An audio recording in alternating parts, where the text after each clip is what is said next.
Welcome back to another episode of Starting Out, a podcast where we share our stories of starting out in this great big world. We talk about our highlights, trials and tribulations, and lessons we've learned along the way. So, as you are starting your journey, we hope you can learn from us. So, Cor, what's the topic for today? For this episode, we are so excited to announce that we have our first guest speaker on the Starting Out podcast, Mackenzie Green. She is currently studying nutrition at Ryerson University with the hopes of becoming a dietitian in the future.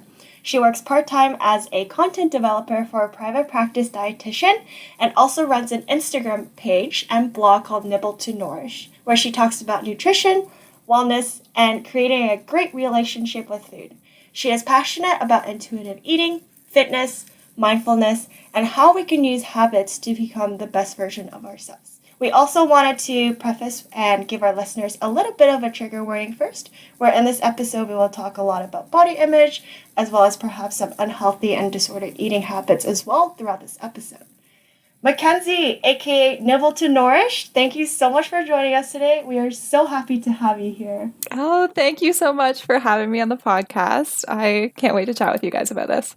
Amazing. Well, let's dive right into it then. Waste no more time. So, we all got to start somewhere. And in this podcast, we always love to go back, especially to high school and what our kind of mindset was then and what our experiences was in high school, because we really believe that it kind of shapes and builds a foundation of really what we talk about mostly in our podcast, which is university life. So to begin, Mackenzie, how was your relationship with food in high school and what did you think of nutrition at that time? Yeah, so growing up, I always felt kind of uncomfortable in my body. And I think part of that was just being kind of uncomfortable socially in general and kind of figuring out the person that I wanted to be. And I started becoming aware of food and weight at, I would say, a pretty early age, like around grade 7 or 8. And I think a lot of my thoughts around food were very tied to wanting to fit in and thinking that if I looked thinner, I'd be able to fit in more and I'd feel more accepted. So even though this was like grade 7 we're talking about, I'd say this was like the beginning of a pretty negative relationship with food in my body. But then once I got to high school, I made some really close friends, and I honestly don't really remember thinking about food that much. Like I was very active.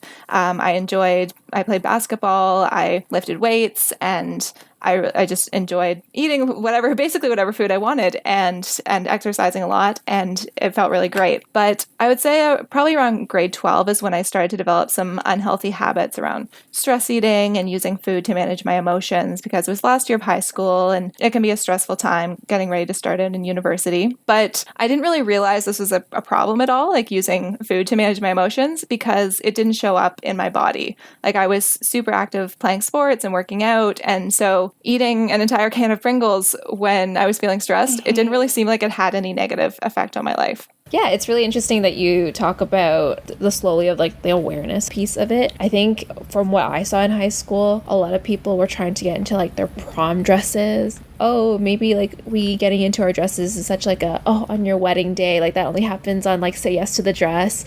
But then I could see that like there was some level of like pressures. Going into university, were you intrigued at nutrition at that point, or was there something that happened, and how this ties into your first degree? So when I was going into university, I'd never even thought of nutrition as a potential career. Like I had not thought about it at all. I don't even think I really knew what a dietitian was. Like I think vaguely I knew what it was, but I definitely didn't know about all the contexts that a dietitian could work in. And so I was interested in biology, and I thought, I should go into life sciences or health sciences. So that's what I did. And for my first degree, I studied health sciences at McMaster. Wow, that's really good. Oh my gosh, what made you ultimately decide to pick health sciences at McMaster? Because I know a lot of people, when they hear like, ooh, health science at Mac especially, they're all like, oh my gosh, like crazy to get into. You need to take Casper, you need to take so many tests and like get really high grades. What ultimately made you decide to go this route at McMaster? So it was probably a combination of doing well in school and loving biology, and also just binge watching Grey's Anatomy in like grade 11 and 12 that put the idea in my head that I wanted to become a doctor. Maybe. Like I really wasn't sure at that point, but I thought, that might be a good thing to do. And so to do health sciences at Mac, I had to write a supplementary application. That was just the main thing that they judge you on. And so I applied for health sciences and life sciences programs. And I figured that once I was in university, I would eventually know whether medicine was what I wanted to do. I just figured it out once I was there. And I chose McMaster mostly because I got into the program there, and I also knew it offered the flexibility to take lots of electives and find somewhere that I thrived. Like I knew that I would be able to take a lot of things that I was interested in. Yeah, I feel like the health science program is very awesome in many different ways. Part of it's like the flexibility, and also I feel like the way that they nurture you guys, where we really liked like your peer tutors and all that. Like, yeah, it's definitely one of like the best programs you can get into. So then I guess like I know like there's like so much in first year. We talk about this all the time on the pod, where when there's like that transition, did you feel like you brought on some of habits in high school, or did something change, especially in your first and second year, where you're like new to everything, new to student life, new to like living on your own? When I got to university, I loved the experience of being away from home, but it was also a tough transition because it was the first time in my life I didn't feel like I was excelling, and I didn't know what I was supposed to be doing. And I tied so much of my identity to the things I was doing in high school and the grades I was getting and being involved and playing basketball and being on teams. And then suddenly in first year, all that was gone. And I kind of hit this point where I'm like, okay, I have to redefine who I am. But at that point, I didn't really have the self-awareness to be like, okay, I need to redefine who I am. Instead, I just felt very lost and didn't really feel like I was thriving. And so I started to use food to manage those emotions a lot, and eating also in the kind of like cafeteria style food. I was basically like eating out every day of the week. And so I started to gain some weight. And my automatic response to that was that I should do more cardio. So I went to the gym. I was on the elliptical all the time, on the treadmill, and I kept gaining more weight and not feeling comfortable in my body. I just felt like my body had changed so much from high school.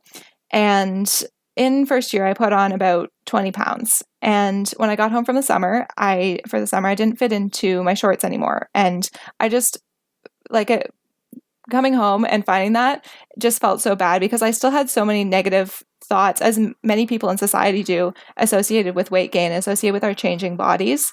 And I hadn't really learned anything beyond that. I just knew like, I don't feel good in my body right now. I don't feel like I'm treating my body very well right now. So I wanted to change that. But being back at home, my eating habits just kind of normalized, and eventually I lost the weight.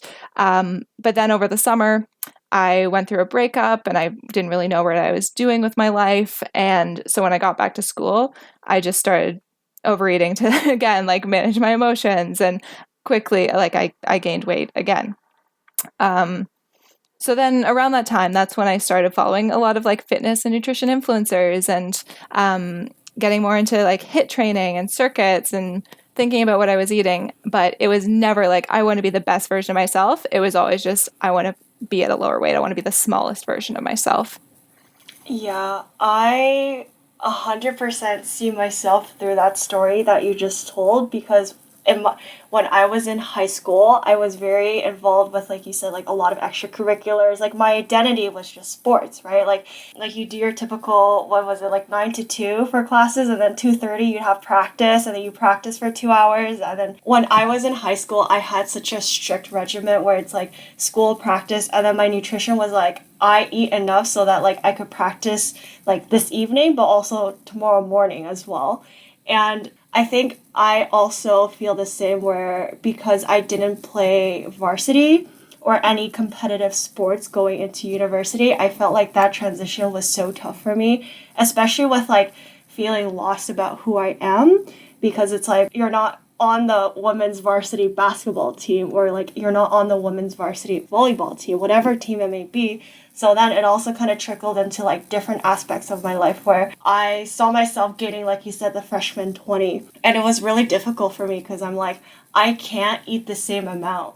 as I did when I was in high school and I was practicing so often. And so that's where like my freshman 20 came in. Also with the shitty Centro food and the shitty La Piazza food. Let's not get into that. But that was also what triggered it as well. But I think, how did you kind of turn that negative situation into a positive one? And what do you envision your relationship with food to look like in the near future?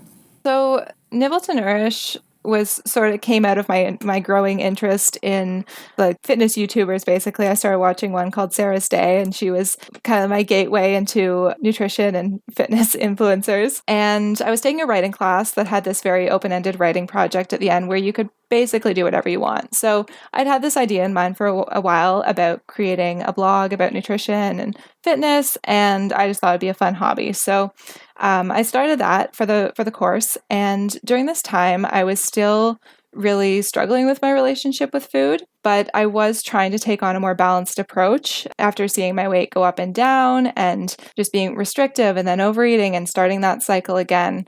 So I was starting to say, okay, what do I want this blog to represent? I want it to represent fueling yourself to do the things that make you happy in life. And that's sort of where the name came from. Like, I wanted an alliteration. I wanted a name that wasn't alliteration just because it was catchy. But nibble, like eat food to nourish what you want to do in life. And that's where I saw myself going with nutrition. But I wasn't at that place right there. And I was still kind of struggling. Like, how can I eat food that feels good, but not worry about what effect it's having on my body or like changing my body shape in any way. So then basically like my gateway into solving that dilemma was I got this book called Intuitive Eating around Christmas in my third year of university. And I would say that's like the point where things really started to turn around with my relationship with food.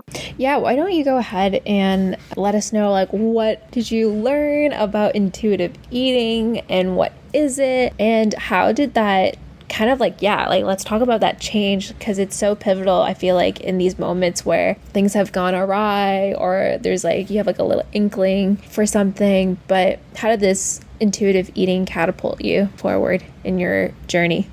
Yeah, so I don't really remember how I first learned about intuitive eating, but I remember I got a gift card to Chapters for Christmas, and I'm like, I'm gonna go out and buy this book. I heard about it somewhere, and basically, intuitive eating it's a 10-step framework. It's designed by dietitians, and the goal is to help you build a better relationship with food and your body. And the basics of it are about letting go of the dieting messages that we're all bombarded with in society and on social media. And rather than letting external things determine what you should eat and when you should eat, instead it's about listening to your hunger and fullness cues and being guided by how your body responds to certain foods and how you feel.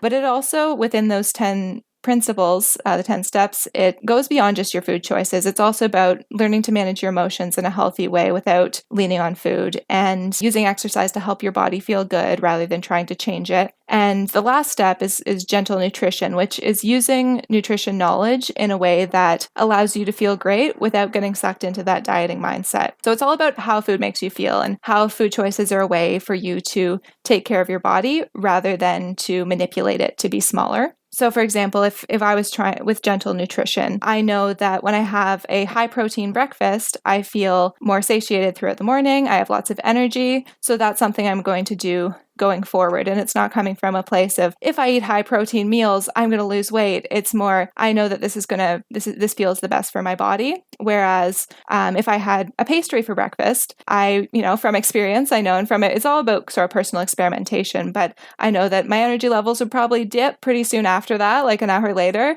and I'd feel hungry again. So it doesn't mean I'm never going to have a pastry for breakfast, and I have permission to have whatever food I want. But most of the time I try and make the choices that are going to help me feel the best. Yeah, I feel the exact same way where it's almost like what you said, personal experimentation, where like what works for you, Anika, what works for you, Mackenzie, might not work for me and vice versa. And on the topic, because I know you mentioned dieting, have you kind of delved into like any specific diets or like general thoughts about like the dieting aspect? I would say my general thoughts are that restrictive dieting doesn't work. I feel like that's the big take home, but I've tried a lot of different things. Part of it is because I've dealt with eczema for my whole life, and so my skin's always just been really red, really itchy, and I've tried a lot of different nutrition approaches to deal with that. So cutting out dairy, cutting out sugar, cutting out gluten, like basically cutting out anything you could possibly cut out. While it was partially coming from the eczema, I was also like in the back of my mind thinking, okay, maybe if I cut this out, I'll lose weight, I'll look better. It was all, even though the intention was like, oh, well, it'll help my eczema, there's that kind of like diet voice in the back of your mind saying, if you do this, your body will look a certain way. So yeah, I would say I've tried a lot of different things, and nothing was particularly sustainable for me. I know that, but also different nutrition approaches work for different people. Like for me, counting calories or counting macros, I found it really harmful for my relationship with food, but some people find it to be a good tool. And I think it's all about what works for that person and building a positive mindset around food. And once you build that, then you can experiment with things to see what's going to help you feel the best. But I think it's all built on that foundation of a strong relationship with food. Mm-hmm. Especially with calorie counting, a lot of my classmates, especially in high school, they started this, but they started using like My Fitness Tracker or Calorie Tracker like on app, and every lunch they literally input everything they're eating. I'm like, oh my gosh, that's so tedious. Yeah, I'm surprised in high school. That's interesting because I had no idea about any of that. Like, I think I was very lucky in high school with the people that I hung out with. No one really talked about their bodies or about dieting, but I know it is super common in high school. Like, Anika, what you were saying about people trying to fit into their prom dresses. I've heard that from other people, but in terms of the people that I hung out with, I was so fortunate to not have that, not be surrounded by that. But yeah, I think, and it is really shocking if you look back at being a 14, 15-year-old and being so worried about the number of calories that you're taking in and tracking it at that age. Yeah, for sure. So now that you've kind of developed Nibble to Nourish, basically turned a passion project that you had to do for class and then you carried it out, now you're ultimately back in school for a second bachelor's degree. Tell us a little bit about that and like what ultimately made you kind of go back to school even. Yeah, so I would say around second year of health sciences, I realized that I wasn't going to pursue medicine. And I think that I was waiting for this kind of aha moment. Like I'd be in the anatomy lab and being like, oh, this is for me. Like I want to be a doctor. And that just never came, and it never came. So I participated in this mentoring program about different careers when I was, I think, in third year. And I was interested in occupational therapy or physiotherapy because those were both master's degrees that I could have chosen to do after finishing health sciences. And the woman that I was paired with was amazing. She was such a great mentor, and she was an occupational therapist and got me a phone conversation with her friend who was a physio. But basically through all those, I just realized these are not for me. Like these two careers are not for me. So I really didn't know where I was going to go. I was interested in nutrition. I considered holistic nutrition. And then I have a cousin who was studying nutrition and food at Ryerson. And we went out for a family dinner for Christmas one year. And she was like, oh, have you, because we were talking about our interests. And she's like, have you considered studying nutrition, like becoming a dietitian? And I hadn't really, because it was a whole nother undergraduate degree. I'm like, I don't want to do another 4 years. But she told me that a lot of people in that program were transfer students. And right now, like in the program that I'm in, I think 60% of my year is people who have previous university experience. And I do have some transfer credits that transferred over. So it's going to be 3 years for me instead of 4. But yeah, that was kind of like that's when I actually started considering it, is after talking to my cousin and being like, oh, maybe this is actually an option, and maybe it wouldn't be so bad to go back and do a second degree. I think it's so awesome to hear that like you actually had a mentor. I think we are such big advocates of like, if it's okay to go to university and not know what you want to do. And the people that like always say like, I knew like since I was born to do this one thing, I find that like it's like great for you, but like, you know, there's not, sometimes people aren't just like not divinely like picked to do something. And I love that you got like a mentor, and you also explore different paths. And I guess like the big question is like, how did you manage the stress and like the pressure of like not going into medical school, especially when, I guess, like a little bit of like context, that program you're in, it's almost like people do have one-track minds of going into medical school. And how did you cope with that? And did it like fuel your fire to like do something else? I think it's very easy to get caught up in thinking that med school is like, this is what I should be doing, or think of how successful I would feel if I got into medical school. And as people started to get in, I was seeing, oh, look at these people around me doing this and they're accomplishing so much. Yeah, I definitely did look at that and be like, oh, should I have done this? But when I started to think those things, I brought myself back to my definitions of success and happiness and the life I wanted in the future and the things that I valued. And that lifestyle didn't really align with medicine. And to me, success was about doing something that I love that helps other people and using my talents to their full potential. And I was like, okay, medicine is not the only way to do this. There are so many careers that could allow for those same things. So after deciding not to pursue medicine, I actually felt so free. I stopped doing extracurriculars that I thought I should do, and I focused on things that I was really passionate about. So I got involved with working for intramurals and volunteering at a gym on campus, helped people in their workouts who had spinal cord injuries and MS, and I really loved doing that. I thought that might be why I was first interested in physio, but then kind of decided I wasn't that in love with it, but I really did like the experience volunteering there. And also volunteering at a community housing organization and working there in the summers, being part of a creative writing group. So I really got a chance to explore the things I actually cared about. And considering many different options, nutrition was what I settled on. And I think that even for people who are interested in going into medicine, I think that is the secret is following what you're actually interested in, because I think even if I had decided to go into medicine, it would have served me much better focusing on things that really brought me a lot of joy and getting involved in ways that I was passionate about, rather than just doing the things that you think medical students or future medical students should be doing. Mm-hmm. I guess like during that period where you were a little bit uncertain about what your future in health sciences looked like, and you, like you said, you kind of saw your classmates and everyone around you kind of go and like start getting into medical school, or even like the earlier stages, like sending in applications and starting reading books related to like their interview process. Like I find that interesting because a lot of people are like, oh yeah, and then like I'm fine because then I made it. But then like we almost like kind of want to dig deeper and be like, well, like how long, time-wise even, for example, like how long did you kind of like were stuck in that place? Because a lot of people, when they describe it, it's like, oh, it was a moment in like my life and then it was gone. But like for you, was it like almost like the entire year where you were like uncertain? Because I know for me in commerce, like I felt that for all 4 years of my life where I'm like, I'm still uncertain if this is what I want to do. So I'm curious to hear like how long of a period was that for you even?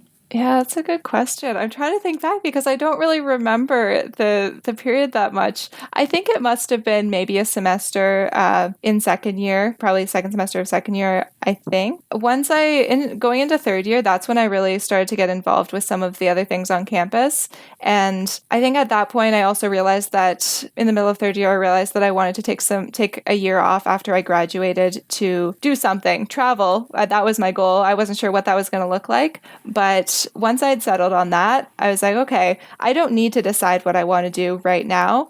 I will have that year off. That's going to be an amazing adventure, and I can decide a little bit closer. So then the pressure was kind of off, and I could just focus on doing things I was interested in, working hard at school, and reminding myself that there's time to figure this out. It doesn't need to be right now.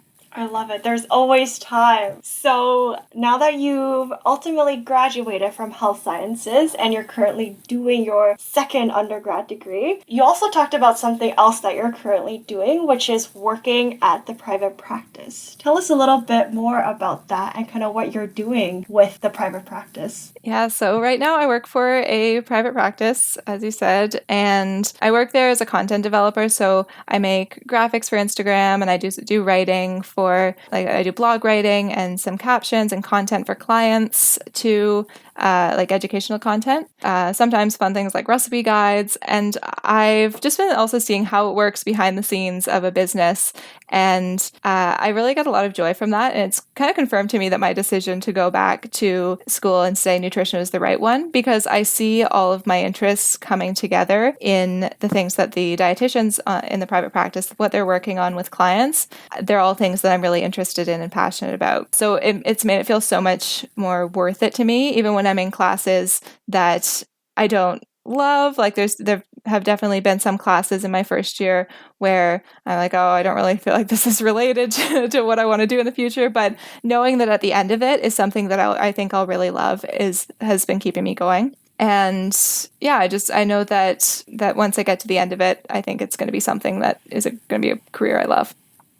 I think even me going back to school for nursing, I feel the exact same way where I'm like, oh, like you said, yours is 3 years, right? Because you get transfer credits, but mine is a full 4 years again of working in groups, group presentation and everything, and just like thinking about all of that again. Like, yeah, I'm like, oh gosh, I don't think I'm ready. I don't think I'm prepared. But at the same time, I'm like, you know what? I see the light at the end of the tunnel, and this is a career that hopefully will interest me, that I'm actually in school and I get to do some clinical rotations. But like you said, it's like, I'm looking forward to the end of like when I get my licensing.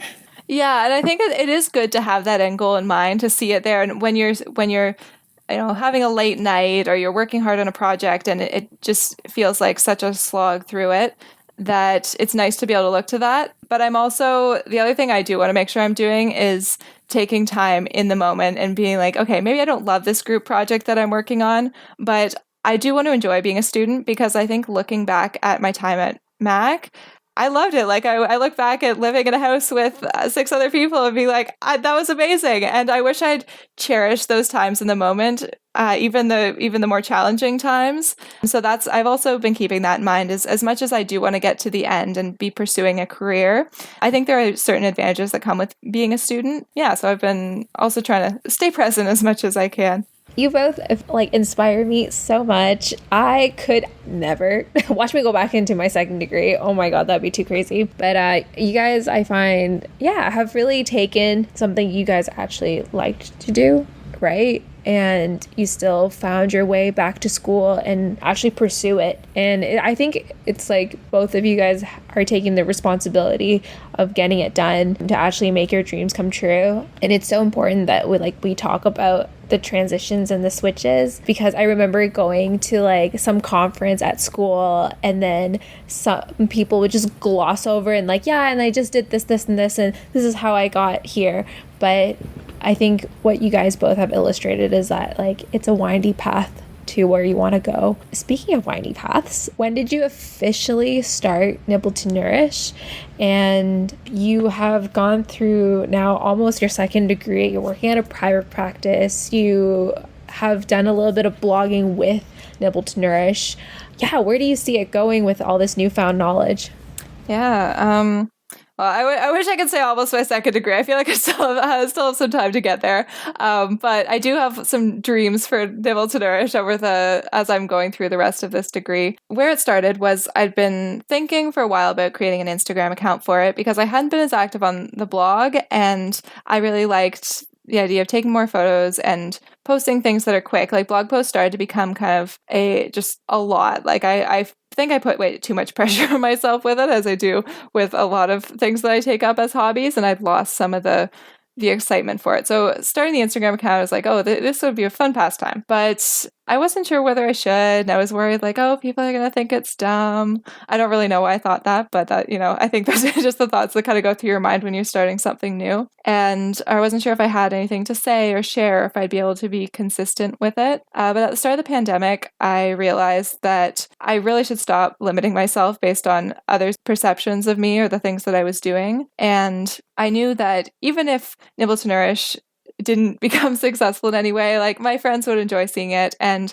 I could share things that I was thinking about with them. That's something that's kind of kept me posting, is when people respond to my stories or they tell me they made one of my recipes. Because I think because there have been times I felt kind of discouraged with it, like seeing other accounts that have started at the same time as mine really take off. And my account is definitely not very large by any means, but I still love doing it. I love connecting with people on there. And yeah, it's just a great platform to share and to be creative. But I was talking with one of my closest friends the other day, and she really emphasized for me the importance of following your joy and continuously showing up for yourself to create more happiness in your life, regardless of what other people are doing. So even if you're doing something and you don't feel like it's making any kind of broad impact, if it's making an impact on you and your enjoyment of life, that's completely worth it.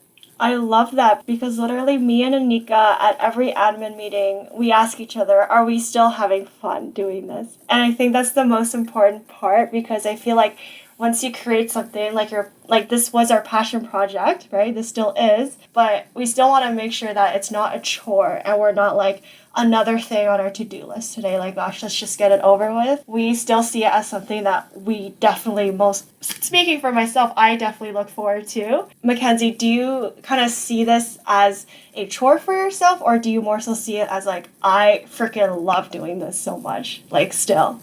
I think that there have been times when I have started to see it as a chore, and I think that's a sign that I need to change something. And so recently I've been seeing creating recipes as a chore. I'm like, I don't feel inspired to make new recipes. There are so many amazing recipe Instagrams that I follow, and I make their recipes because I don't really feel inspired with that. But lately I've been more interested in sharing about other aspects of well-being, about personal development and mindfulness and body image, and topics that are just about kind of related to food in some ways, but not always related to food, and just related to health and well-being in general.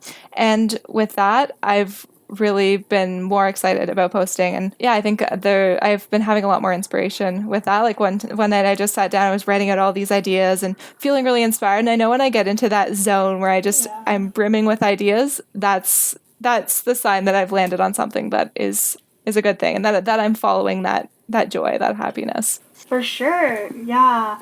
So we talked about high school and university. We also talked about you currently in the midst of doing your second undergrad degree, as well as your time working with the private practice. What do you envision for yourself in the near future? Or better yet, what are you starting out with right now? So after graduation, I would love to work in a private practice setting immediately, because I think that's where I can see myself combining all my interests in nutrition and fitness and mindfulness and writing and like habits, because that's another thing I'm really interested in, and helping people make positive changes in their lives in this very holistic way. But I also don't really know what the future holds. Like right now, I would love to work the private practice that I'm currently working for, but maybe during the rest of my degree, I'll fall in love with some other area of dietetics. There's still so much of my journey left here. Like I've still got 2 years of undergrad and then at least 1 year of a master's / practicum. So there's plenty of time to figure things out. But my ultimate dream right now would be working as a private practice dietitian online and living in some different place in the world. I mentioned before that after I graduated, I was planning to travel, and I did do that. I lived and I worked in the Canary Islands for 7 months in 2019 and 2020. So going back to Spain is definitely something I consider, because it was really great. And other places in Europe would also be super cool to explore and visit. Because I think having a vision for where you want to go is great. Like I'm really happy to have this goal that I can work towards. But I think the most important thing is really picking some direction and taking some action. Because if you point yourself at one goal and you take some steps towards it, even if it's not the right goal, it's better than just staying stagnant because you don't know what you want to do. And once you get started, that's when the opportunities start coming and presenting themselves along the way. And then in terms of Nibble to Nourish, I really hope to continue to use it as a platform to share about nutrition and mindset and well-being and just my life in general. Maybe it will become a platform in the future for my work as a dietitian, but we'll see how things unfold with that. Okay, so to finish off, so I feel like just like your story in itself is such a good reminder of like a bit of a journey to get where you want academically, professionally, and then also food-wise too. And we were just wondering if like somebody who's right now listening, who may be like in high school or like early adolescence, there is a listener out here listening to you today and actually really resonates with your story. What can you give our listeners like any tips or advice that you thought helped you the most on this journey? And if somebody wants to make that change in their life, like how could they start today, and what tips can you give them? Yeah, so I think one thing that's really changed a lot in my life is getting into mindfulness and meditation. And I started that maybe in about second year, and I did it on and off throughout university, but this year I got quite serious about it, and I meditate each day. And I think that's really showed up in being able to notice when I'm having limiting beliefs or negative self-talk, and being able to reframe that. And it doesn't mean that those kind of thoughts disappear, but it's sort of about recognizing when they're happening and being able to flip that into something that's more positive. So I would say that is one thing. Like, if to get started today, I would download an app. Like, if you even have the slightest bit of curiosity about meditation, download an app, and they're great for getting into it. I use Calm, but Headspace is also a good one. There's one called Insight Timer. You could also just go like top 10 best meditation apps. There's so many. So that's one thing. I think another thing that's made a big difference for me is doing a lot of reading about personal development and habits, and really zoning in on your habits, because my favorite quote is from the author James Clear, and it's, every action you take is a vote for the type of person you wish to become. And I think that it really just speaks to the power of small daily actions adding up to the life that you want to live. So if you want to become someone who is active and takes care of their body, it doesn't have to be you go to the gym for an hour and you eat only vegetables and protein. Like, it's just one small action. It's, maybe you add in a bit of protein at breakfast and you go for a 15-minute walk on your lunch break. And it's those little actions that really add up over time. So and James Clear, his book is called Atomic Habits. It's my favorite book, and I would totally recommend reading that. The other book that's really shaped my personal development journey is called This Is Day One, A Practical Guide to Leadership That Matters by Drew Dudley. And that one talks about treating every day like it's day one. Like, it's because when you show up on the first day of a job, for example, you're the most committed, you're there on time, you're working hard, you want to impress people, you want to do your absolute best. Maybe impressing people is a bad example, but you want to do your absolute best.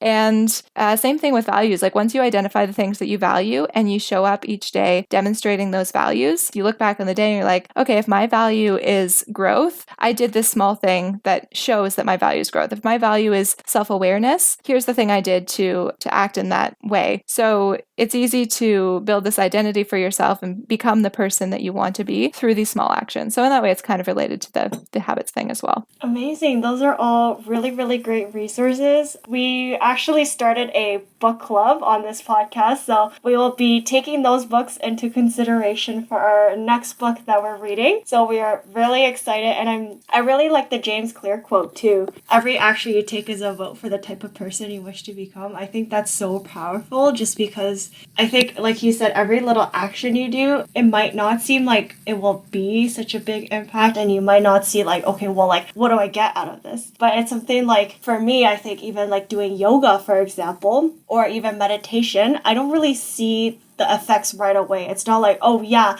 and here comes my six-pack right after 30 minutes. It's not like that quick of an impact. It's more so like when I stop meditating, that's when I kind of see like, oh, okay, I kind of correlate it. Okay, so if I don't do it, then like this is kind of what happens. And like all of these negative side effects start to come in.